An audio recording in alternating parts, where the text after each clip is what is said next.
গায়ে বাংলাদেশ জাতীয় দলের অনুশীলন জার্সি, হাতে ভারী হলুদ বল। ফিজিওর সঙ্গে একাডেমি ভবন থেকে বের হচ্ছেন বাংলাদেশ জাতীয় দলের টি-20 ফরম্যাটের অধিনায়ক লিটন কুমার দাস।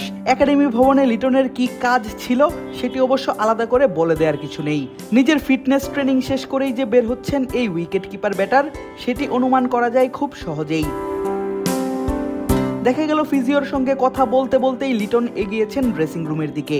বুঝাই যাচ্ছে আসন্ন ওয়েস্ট ইন্ডিজ সিরিজের স্কোয়াডে নিজের নাম দেখতে চান এই ব্যাটার। সেই কারণেই চালিয়ে যাচ্ছেন ইনজুরি থেকে ফেরার জন্য নিজের পুনর্বাসন প্রক্রিয়া, করছেন কঠোর পরিশ্রমও।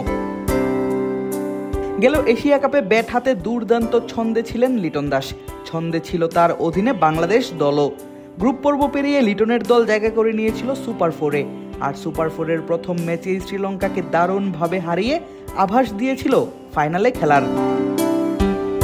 তবে এরপরই ভারত ম্যাচের আগে অনুশীলনে এসে ইনজুরিতে পড়েন এই উইকেট কিপার ব্যাটার। অনুশীলনে ব্যাট করার সময় কোমরের বাঁ দিকের পেশিতে টান পড়ে লিটনের। মাঠেই নেন ফিজিওর থেকে প্রাথমিক চিকিৎসা। তবে শেষ হয়ে যায় তার এশিয়া কাপের স্বপ্ন। ভারতের পর পাকিস্তান 2 ম্যাচেই ছিলেন অনুপস্থিত।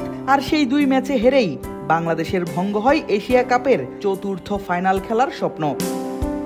অনেক দর্শকরাই তখন দাবি করছিলেন ইনফর্ম লিটনের না থাকাতেই বাংলাদেশ হেরেছে ভারত এবং পাকিস্তানের বিপক্ষের ম্যাচে।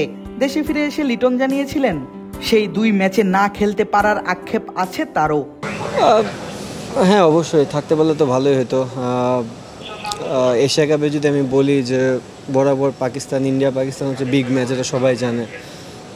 ছোট থেকে যখন খেলা দেখি তখন দেখি এই টিমগুলো অনেক বড় বড় নাম। সো 2টা ম্যাচে আমি খেলতে পারিনি, এক কথায় বলা চলে বড় দলের সাথে এশিয়া কাপের মঞ্চে।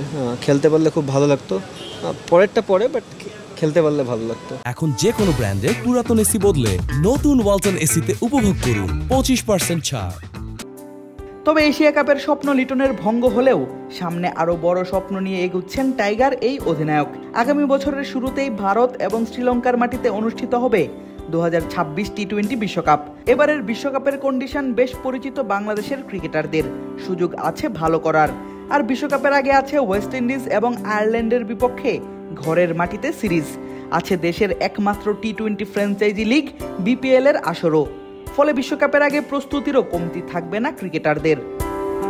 আর সে কারণেই ক্যারিবিয়ান সিরিজের আগে নিজেকে পুরোপুরি ফিট করতে লিটন নিয়মিতই হাজির হচ্ছেন বাংলাদেশ ক্রিকেট বোর্ডের একাডেমিতে। ফিজিওর সঙ্গে কথা বলে করছেন নিজেকে প্রস্তুত করার সব রকম চেষ্টা। নিশ্চয়ই ইনজুরির আগে থাকা ফর্মটাই ফিরে পেতে চাইবেন এই টপ অর্ডার ব্যাটার। তবে ব্যাট হাতে লিটন ধরে রাখতে পারবেন কিনা নিজের ছন্দ, সেটা জানা যাবে ক্যারিবিয়ানদের বিপক্ষের সিরিজেই।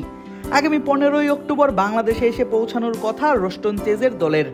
27, 29 এবং 31 অক্টোবর চট্টগ্রামের সাগরিকায় তাদের বিপক্ষেই বাংলাদেশ খেলতে নামবে 3 ম্যাচের টি-20 সিরিজ। আদিব আশরাফ, ক্রিক ফ্রেঞ্জি।